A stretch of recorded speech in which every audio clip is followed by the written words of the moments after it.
Okay, this is hour 2 for Physics 1A on May 6th. This is the problem we're looking at here. We're determining the acceleration of the center of mass of a uniform solid disk rolling down an incline making an angle theta with the horizontal. So this is the picture of what we got. Oops. It's not super important this is straight, I guess, but it'd be nice if it was kind of straight. It's okay, I guess. I've got a ball that's rolling down this this ramp right here, so let's just like take a ball. Probably need to make this a little bit bigger though. There we go.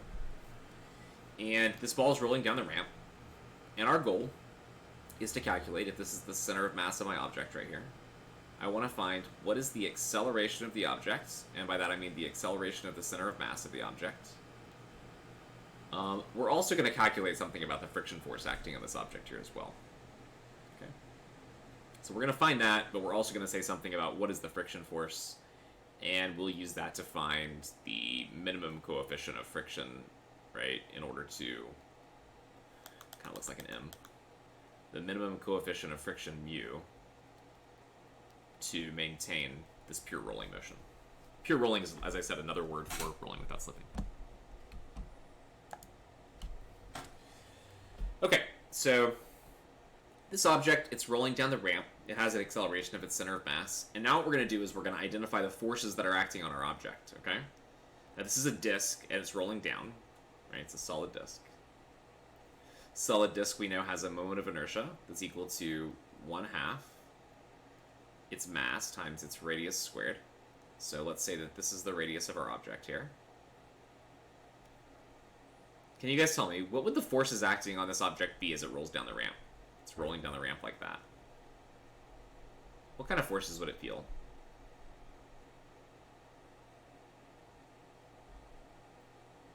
Weight and normal? Sure. So let's draw those forces in here. The normal force, or the weight would act kind of down like this.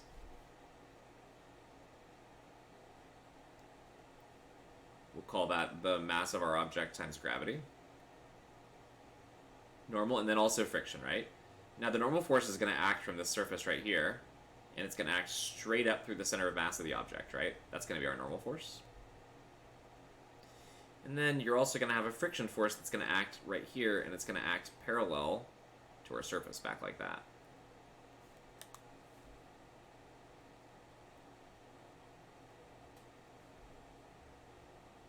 So, you know, it's kind of confusing that the radius is labeled like that. Let's just make it like that so that you can identify that it's not one of the forces. That's our radius R. Kind of looks even worse.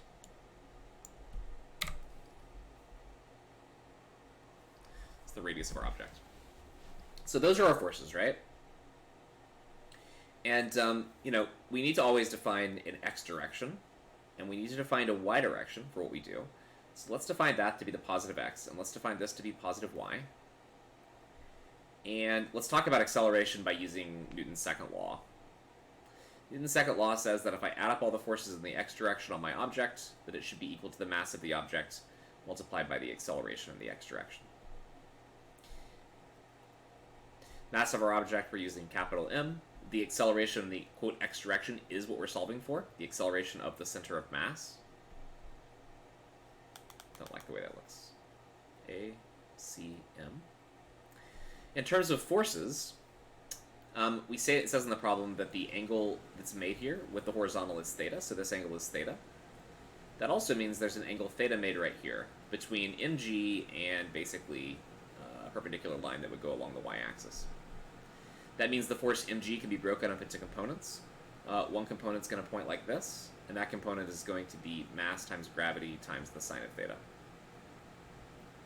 And that's going to be our only x force, basically. M. Well, that's not true. There's two, because there's also friction, right? So you're going to have m times g times the sine of theta minus the friction force is equal to MACM. Let me redraw this down here so it's clear what I'm saying. This component of the force, since this is mg, the component that points in this direction would be mg sine theta. That's something we've seen happen in a lot of problems before. And really, this would have to be greater than the friction, so I should have made the friction a little smaller. That gives us one equation, right? We don't know much about the coefficient of friction, and so as a result, this doesn't tell us much more than it does already. We need a new equation in order to, you know, relate the acceleration of the center of mass to the friction force. One of the equations we could use would be sum of all forces in the y direction. In the y direction, we're going to have the normal force pointing up minus the other component of the weight, which is mg cos theta, and that should be equal to 0, which means the normal force is equal to mg cos theta.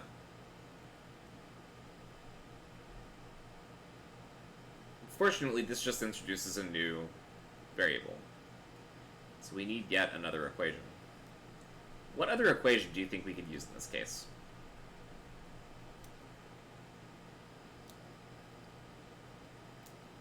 What do you guys think?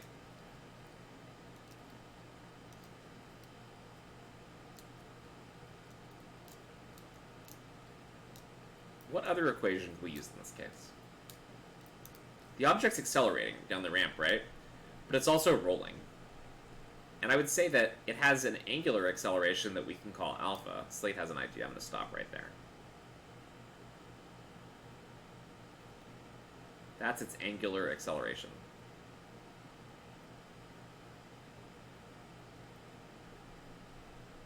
Energy? So we just solved this using energy, and we definitely could do that. We definitely could solve this using energy. And Slate mentions moment of inertia, but maybe not. So I wrote this down here because, yeah, we're going to want to use that somehow. How can I relate the moment of inertia to some of the quantities in this problem? ACM equals R alpha. Okay, you're getting on the right track, exactly. So let's write that one down. So this is alpha. We have an equation that says the acceleration of the center of mass should be equal to the radius of the object times alpha. Okay. Pure rolling. Pure rolling means this is true. So one other thing then. We can do this, but we need to have an equation, another equation that has alpha in it, right? What other equation do we have that has angular acceleration in it? And maybe also this guy. Put them together and it's going to look something like... Maybe I can write it down here. Moment of inertia. You multiply by alpha. What does that give you? Yeah, it's the net torque.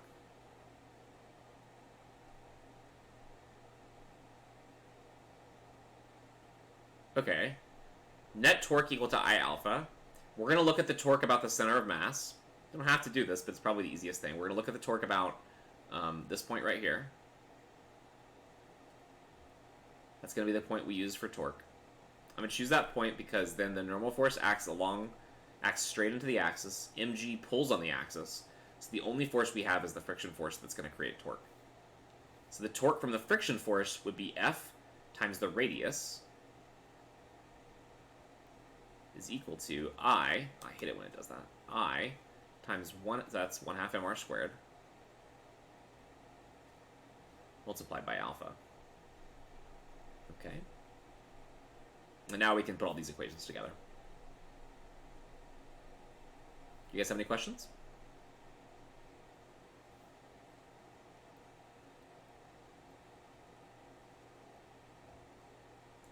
Alpha is equal to ACM divided by the radius if we use the equation on the upper right here.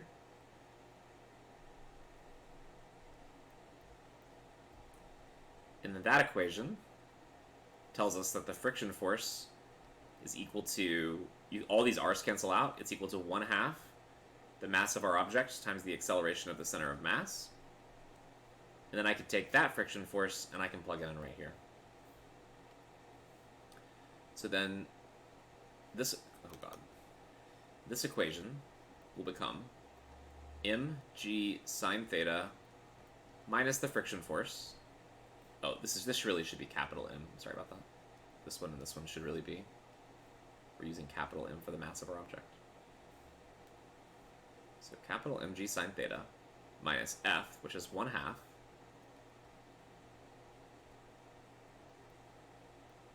And that's equal to then MACM. If I solve this, I'm going to get something like mg sine theta is equal to, we add the 1/2 to the right-hand side. They both have this, so it's like 1/2 ma plus 1/2 ma. So it's, or 1 ma plus 1/2 ma, sorry. That's going to be 3/2 times MACM. Cancel this. Cancel this. And we end up getting 2/3 g sine theta is equal to ACM.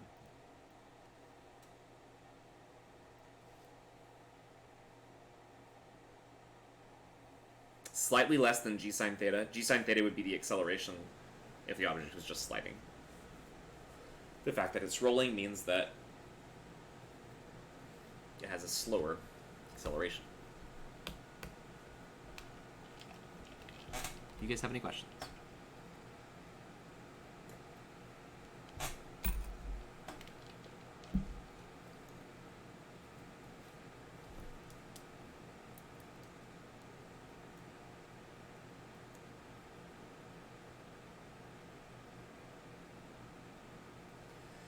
Yeah, sure. I mean, that's a good question. When you've got a surface, right, and I've got a ball that's rolling on the surface, imagine what would happen if there was no friction. Okay? If there was no friction, and maybe this is hard to believe, the ball would just basically slide straight down the ramp. It would slide such that it was rolling, and it would just slide straight down the ramp. Okay? It would never roll.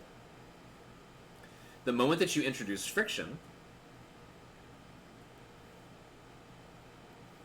that friction basically produces a force at this location right here. And at any moment in time as the ball rolls, that point that's in contact with the surface is momentarily at rest, right? And it's because the ball is moving this way, that's the velocity of the center of mass, but the bottom point right here is rolling back that way, effectively, at the same time. And when you sum these two velocity vectors, you get 0. For a moment, that point, that point that touches the surface is at rest. And while it's at rest, it experiences a static friction force. And that static friction force basically pulls back this way on the object. Just like if you were to push your hand down the plane, you feel a friction force back this way. The effect of that friction force is that it makes it roll. Without friction, it can't roll, but if there is friction, it will roll. And that friction basically produces a torque. Okay? The torque that you feel is due to a torque acting about this radius right here. And torque is just force times radial distance. So that means that the torque in this case is F times R. Since you were just asking about the torque, I hope that made some kind of sense. And if not, I can explain more. Why is it static versus kinetic? It's static versus kinetic because kinetic friction implies sliding, okay? An object that slides is kind of more like something like a box. As a box moves, one surface moves relative to the other one, and there's a sliding that occurs, okay? In order for the object to roll, it has to stop for a second. And actually, I don't know if this is a better way of describing it, but I actually just thought of something that might actually help. Imagine that instead of it being a plane, yes, static friction is what causes it to roll. That's exactly right. If it slid at all, then it would slide, and you'd have a combination of static friction plus kinetic friction. Okay? Let's imagine instead of having a ramp like this, we instead imagine a ball that rolls up some steps. So here's my steps. Let's draw one more step. Make the bottom step really big. So I've got a ball that's rolling up some steps, and here's the surface. And there's some carpet or something down there. And I've got a ball, and we kind of did a problem like this. And imagine that it rolls up the steps, okay? It's going to have to climb over that point right there until it can get to here. And then it's going to have to climb over that point right there until it can get to here. And at every point, as it tries to climb up it, can you imagine this ball basically, its center of mass starting here and then rolling up to this point right here? Until it gets to, like, maybe do a different color here, until it gets to, like, I don't know, like right here. So that the center of mass kind of rolls up like that. And then it would need to roll up the next hill and roll up the next step and roll up the next step. But every time that it stops on these points, it would have a static friction force at each of these corners right here, right? okay, that's the analogy I just thought of off the top of my head. I don't even know if that even helps you guys. But, like, certainly as a ball rolls up a hill that's made of steps, it's going to have to stop for a second as it rolls around that point, and then it rolls around that next point, and then it rolls around that next point. Does that help you guys at all? And then that kind of force would definitely be static friction, for sure. That would definitely be static friction, because it's a point, it really can't be anything else. And effectively, that's what happens when an object's rolling. When it rolls down the ramp, that one point, for a brief second, is at rest relative to the plane. And then it rolls a little bit, and the next point ends up being at rest relative to the plane. And it rolls a little bit more, and the next point ends up being at rest relative to the plane. When an object undergoes pure rolling, and we can say this with like a flat surface. So let's say I take an actual flat surface. So we've got a flat surface, and then I drop a ball on top of it.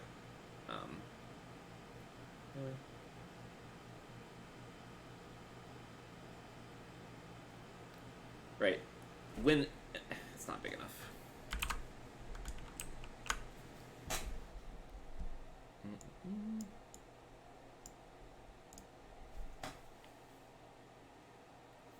If I have an object that's undergoing pure rolling, we have a velocity of the center of mass right here.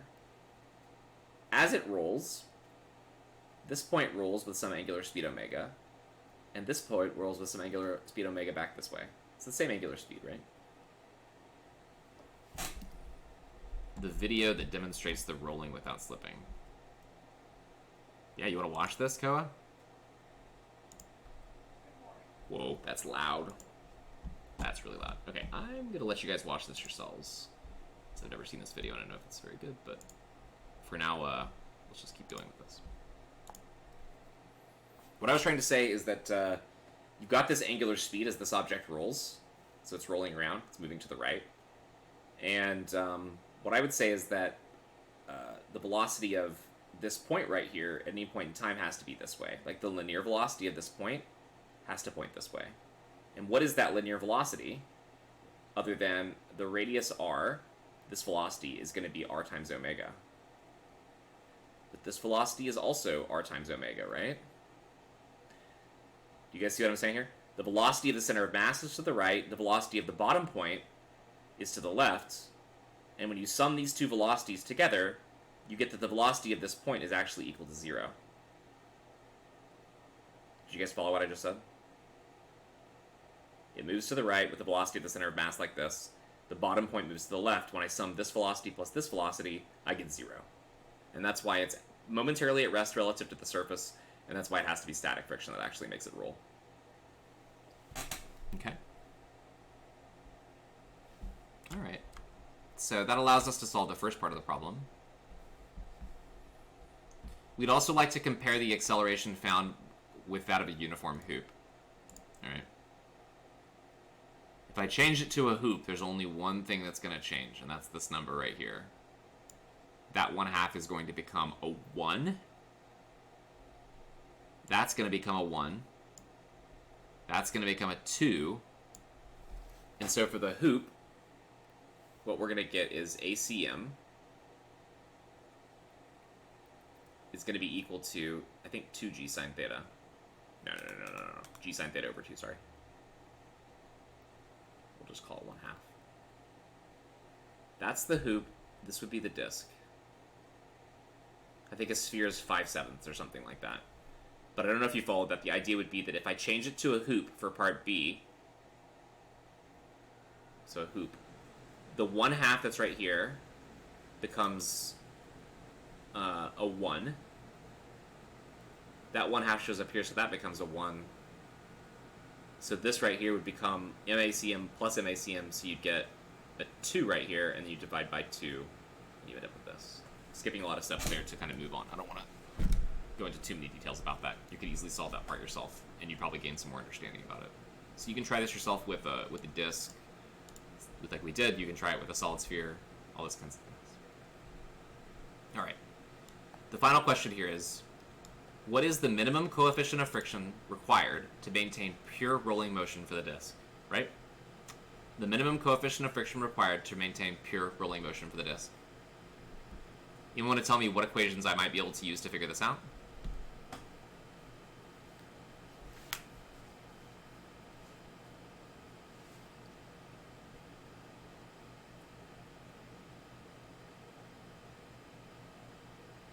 How could I figure out this last part? The minimum coefficient of friction for pure rolling motion. How can I get coefficient of friction into here?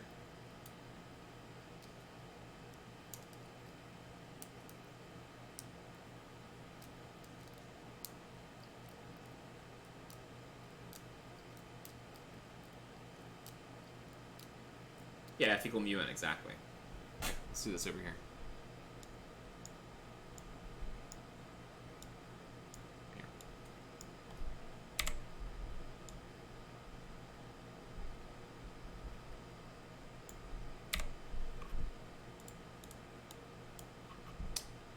So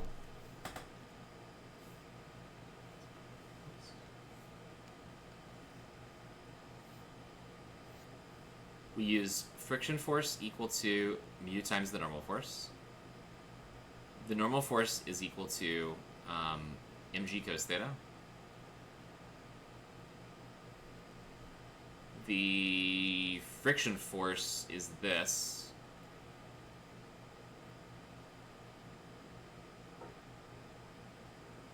But the center of mass acceleration is this. So we're going to get 1/2 m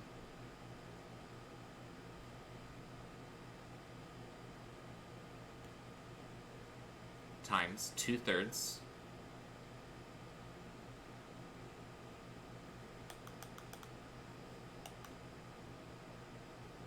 g sine theta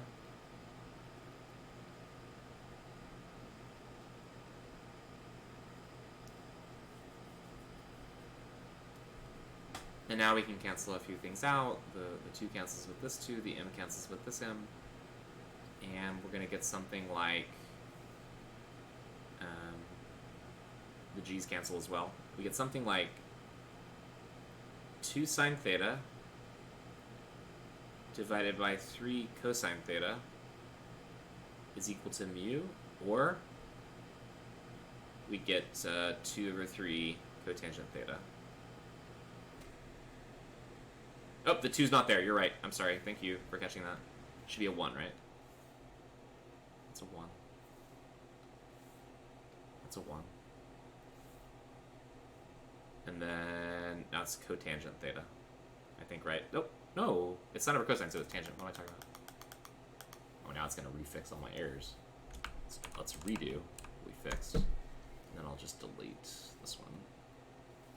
And then replace it with tan theta. We can even figure out if we wanted to, like, for example, if we take theta equal to our favorite angle, 36.9 degrees, where tan theta is like 3/4, then mu would be need to be equal to right, tan theta. If I have an angle that's such that this is 3 and this is 4, if we plug that in there, we would get mu min would need to be 4. Something tells me that's wrong. That's a really big number. I must have made a mistake. Let's see this for a second. Is it 1/4? I lost my mind? Yeah, it's 1/4. Okay. Thank you, guys. This is 1/4. That makes way more sense. Wow. Okay. With that coefficient of friction, the object should be able to slide, to roll. And that's actually really low for a coefficient of friction. Like, things like rubber on road would obviously have no problem rolling, where the coefficient of friction might be like 0.7 or something like that. Okay. Do you guys have any questions?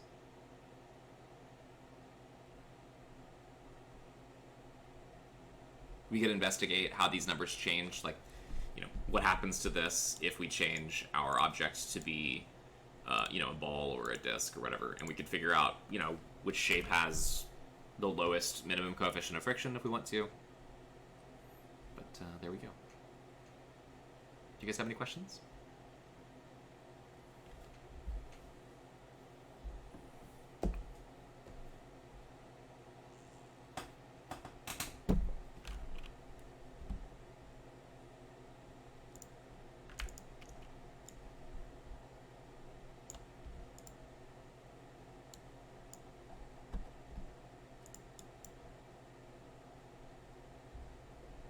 If not...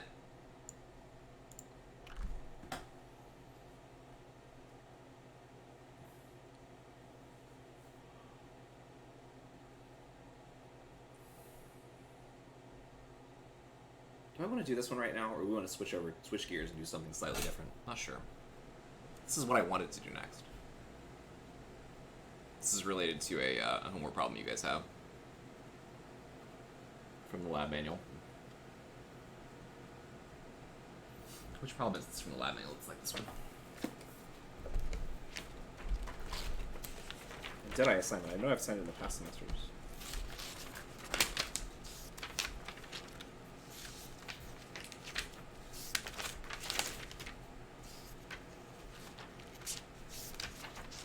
Does this look like a problem I gave you guys? Yeah, 1080. Did I give you guys 1080? No, that's the wrong one. It's the one where the object's rolling.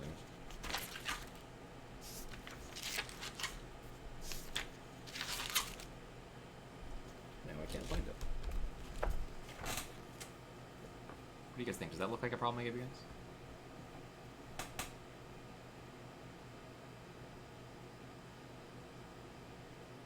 Anyway, try to read it.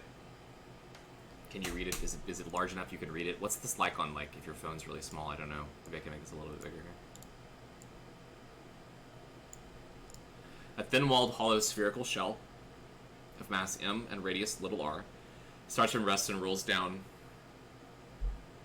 Yeah, look at those problems. Thank you, Jesus. One of those I feel like is this problem, but we'll see. Not exactly this, but still similar. Points A and B are on a circular part of the track with radius r. The diameter of the shell is very small compared to the initial height and the radius r, and the work done by rolling friction is negligible. What is the minimum height h0 for which this shell will make a complete loop-the-loop on the circular part of the track? How hard does the track push on the shell at point B, which is at the same level as the center of the circle? Suppose the track had no friction and the shell was released, etc. So there's a bunch of extra problems here, but this is what we want to do. You guys want to take like 5 minutes to try to solve it yourself first? I'm going to make a couple comments here. It says it's a thin-walled, hollow, spherical shell. That's the one that has the moment of inertia that's equal to... thin wall is going to be the one that's 2 over 3. Although, in this case, it says the mass of the ball is little m, not like that really matters. And basically we've got this shell that has a radius that's little r. It looks like 1284. Yeah, thank you. That sounds right to me. We've got this ball, has a little r of radius, a mass of m, and it's rolling around this track right here, okay? Our question is, what's the minimum height h0 for which this shell will make a complete loop-to-loop on the circular part of the track? And I'm just going to remind you guys of one thing here, which is that when we have a loop-to-loop like this, I don't know if you guys remember or not, when the ball gets to the top right here, do you guys remember the minimum speed it needs to have in order to stay on the track?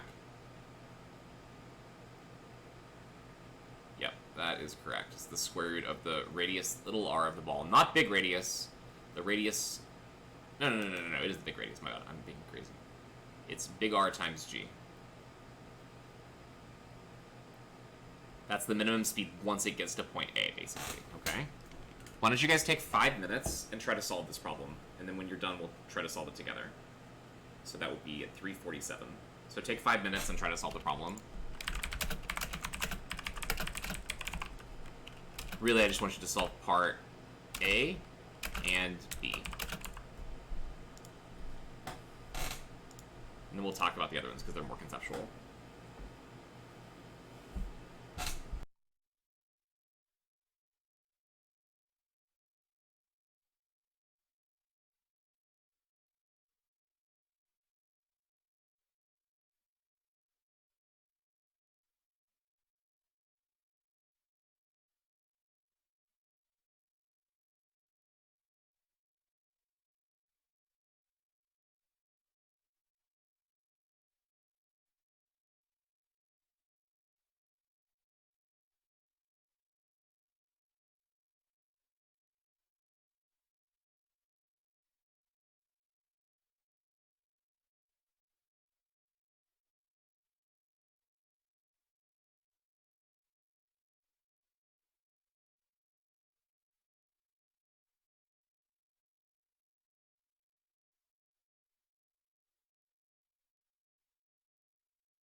Okay, was that enough time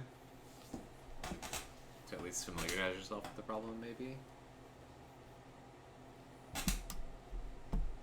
Alright. So let's talk about solving this.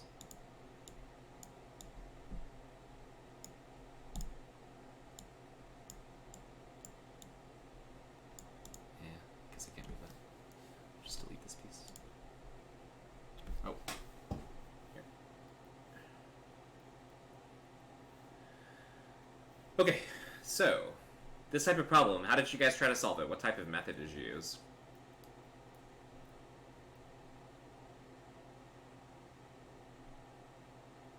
Energy, that's right. Why is this not auto-scrolling? Okay, so the energy equation, right, says that we say work on conservative is equal to change in kinetic energy plus the change in potential energy. We'll label our 2 points. We say that this point has a y-coordinate that's equal to h naught. We say that that point right there has a y-coordinate that's equal to 2r. We call this one y final. We call this one y initial. We know what the velocity of the object is when it gets to be here. We'll call that v final. V final has to be equal to the square root of rg. But because it's a sphere, it's also rolling. So we're also going to have to say something about omega final here. But we know that omega final is equal to vf divided by little r, the radius of the ball, from our rolling without slipping condition. And everything else is 0. The initial velocity of the ball is 0, and the initial angular speed of the ball is 0 over on this side over here. We assume that there's no work done by friction as stated in the problem. So what we're left with then is 0 equals delta k would be 1/2 the mass of our ball times its final velocity squared minus its initial linear velocity squared. We have to add to this the fact that it's also rolling. So we have to say plus I times omega final squared minus omega initial squared. And then plus delta u would be m times g times its y final minus its y initial. Several of these things are 0. The v naught and omega naught are 0, so this term is 0, and that term is 0. What we're left with then is, oh, and yeah, that's it. So we're going to get 0 equals 1/2 m vf squared plus 1/2 I, which is 2 over 3 little m times its radius, this is little r squared, multiplied by omega final, which is v final over r, little r squared, and then plus mg times y final, which was 2r, minus y initial, which is the initial height, h naught. And we're trying to solve for the height, right? So if we put everything together here, we could basically move mg times h naught to the left-hand side. So we'll get mg h naught over here equals 1/2 mv final squared, I think, plus 1 over 3 mv final squared once you get rid of all the things here. This radius squared cancels out with that one. The 2 cancels out with the 2, so you get 1/3 m and then v squared. This becomes 1/2 plus 1/3 is 5/6. V final squared equals gh naught. All of the m's cancel. But v final squared is also equal to the square root of rg squared. So this is the square root of r times g squared. So we end up getting 6 over 5 g. Wait, that's not what I want to do. We get h naught is equal to, the g's cancel, and it's equal to basically, oh my god, I did something wrong.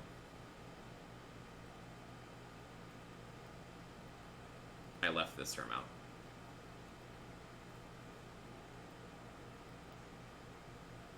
And on this line, we've basically limited the mass. On the next line, so what we're going to get is basically, here's what we get. 5 over 6r plus 2r, which is going to be equal to what? 2 is 6 over 6, so... No, 2 is 12 over 6, so 17 over 6. Which would be something like, 2 point... I don't know.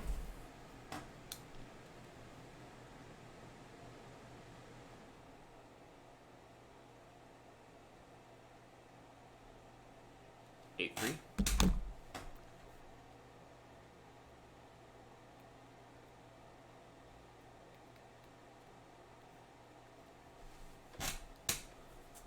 So you'd have to drop it a little bit above twice the height, which means you need to drop it at least over here from some height that would maybe be like right around here. Above the height by a little more than 2r. Okay. Do you guys have any questions about that?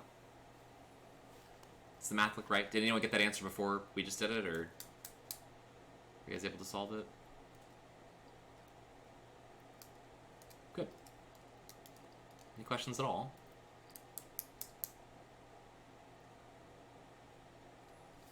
So the next question, part B. How hard does the track push on the shell at point B, which is at the same level as the center of the circle?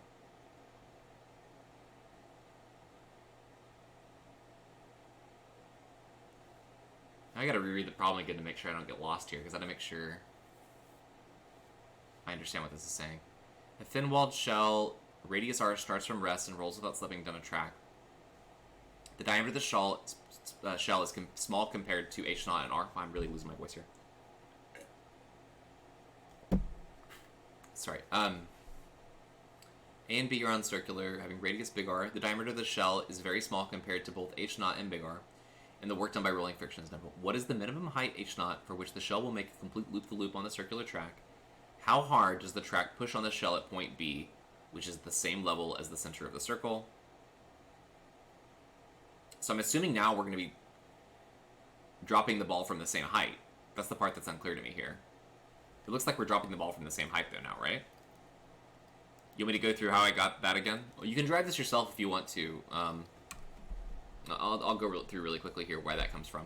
If I have an object and it's going around a loop-the-loop right here, okay? And the loop-to-loop is a circle that has a radius r. When the object gets to the top and it's moving in this direction and it has some velocity v, then we think, okay, what's the minimum velocity it needs to have actually stay on the track right here? And in order to understand what that is, we have to investigate the forces that are acting on the ball. There's two forces that act on the ball when it's at the top. There's a normal force that acts like this, and there's the weight of the ball that acts like this, okay? This is the normal force of the track, and this is the weight of the ball that acts downwards. Okay, those are the two forces acting on the ball. Because the ball is actually moving in a circle, finding it at B, continuing part A, I agree with you guys. Because the ball is moving in a circle, we can say that the net force that acts on my ball, in what we could call maybe the plus radial direction, would be equal to the normal force plus mg, and according to Newton's second law, that would also be equal to the mass of the object times its acceleration in the radial direction. But the acceleration in the radial direction is given by the velocity of the ball squared divided by the radius of the path that it's traveling around. So we get this relationship, which means the velocity of the ball is basically equal to the square root of r divided by m multiplied by n plus mg. Or you could write it in multiple different ways. The condition for the minimum speed, oops,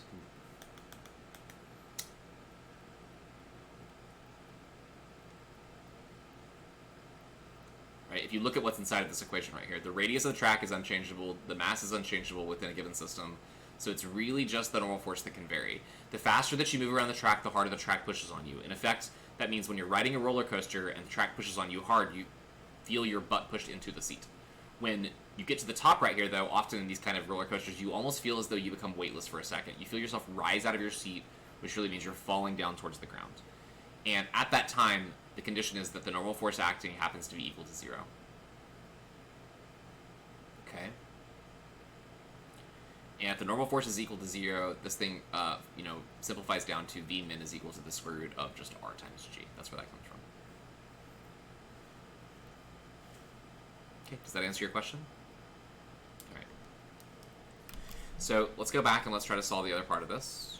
So for part B, how hard does the track push on the shell at point B? So now we need to consider another position here. So now we can use the same final position that we just discovered. Or sorry, we can use the same initial position here, with this being our initial height. And the question is, at this location, what do we have going on? First of all, the ball is now moving in a downward direction. We might call that VB. It's also going to have some rotational speed, and it has a height, right? So in going to that position there, we're going to say that we have our V initial is still equal to 0, our omega initial was equal to 0 still, and we're going to say that Y initial is equal to H naught, and then our final position, we're going to say V final is going to be one of the things we're going to have to find. Omega final is also going to be one of the things we have to find, but we know that it's equal to V final divided by the radius R. Nope, not that R, but the little radius R. And we know that Y final now, if we're going to point B, right, is going to be R. So now we can actually solve for, kind of looks bad. Let's just scroll down a little bit here. Now we can do another energy equation. I'm going to go through this kind of fast. The work done by non-conservative forces is 0. The change in kinetic energy is going to be 1/2 m, again, Vf squared minus V initial squared, plus 1/2. It's rolling, so we have 1/2 I times omega final squared minus omega initial squared, and then plus the mass of our object times g times y final minus y initial. A lot of zeros here again. We're taking omega naught to be equal to 0, taking V initial to be 0.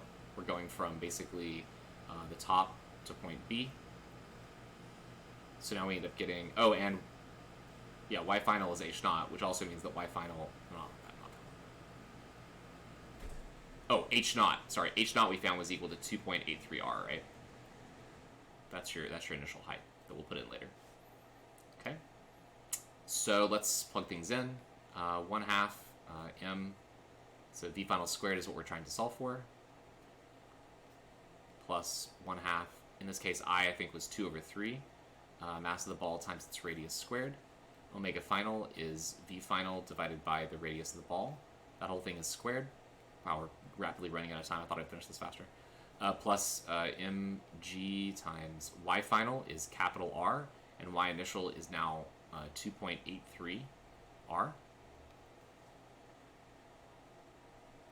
So now we get a mass in every single term that cancels out. The radii here cancel out. We end up getting something like this. 1/2 V final squared plus 1/3 V final squared. We're solving for V final, so then that's going to be plus. Let's see, this is going to become what? Negative... What? I don't know. So that minus 1. Negative 1.83. That's what mg becomes. And then we add that to the left-hand side, so we get 1.83 times the radius r.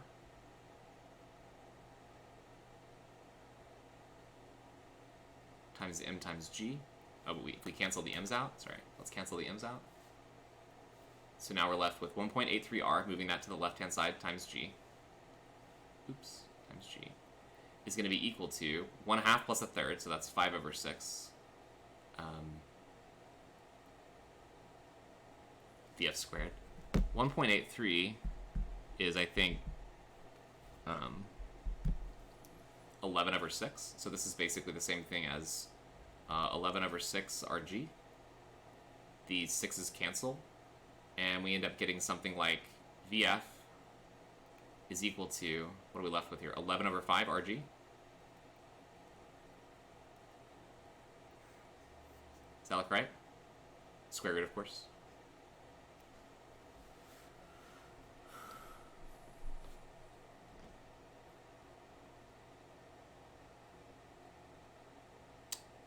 That may have been confusing the way I went through it, so I'll just stop for a second and see if you guys have any questions.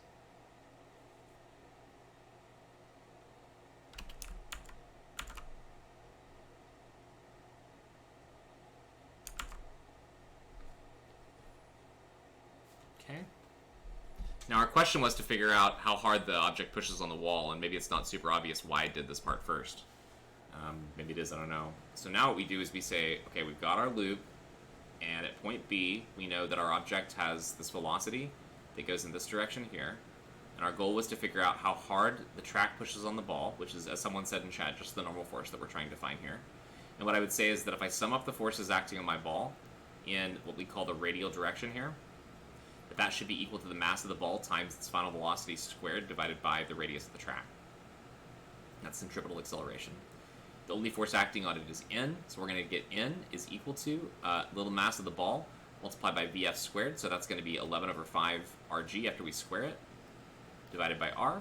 So we get that the normal force ends up being equal to 11 mg divided by 5. A little less than double the weight. A little more than double the weight. It's like basically, what is that? So I multiply 2 over 2, 2.2.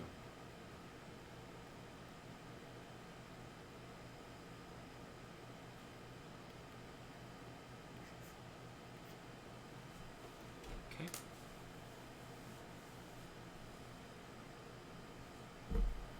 That all makes sense to you guys. Does anyone have any questions? A lot of energy, rotational stuff, relationships like that.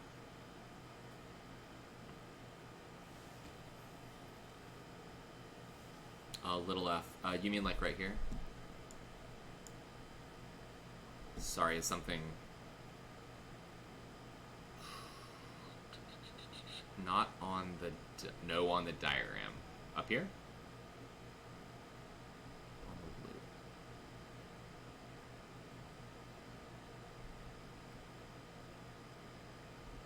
This one? Oh, you're talking about on this diagram. I'm so sorry. Yeah, that's an F, but sorry, maybe I pushed an undo command and I got rid of it. This is V final. Sorry, this is velocity when it's at point B. Thank you for asking. I can see how that's confusing. There you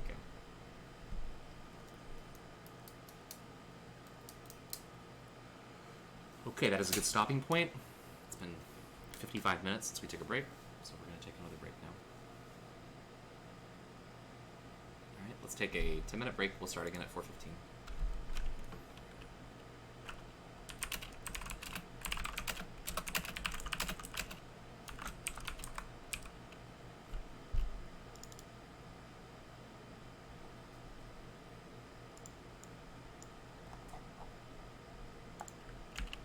Probably solve just this one problem when we come back, I think. So if you want to start looking at it, you can. Oh, there we go.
Okay, I'm back.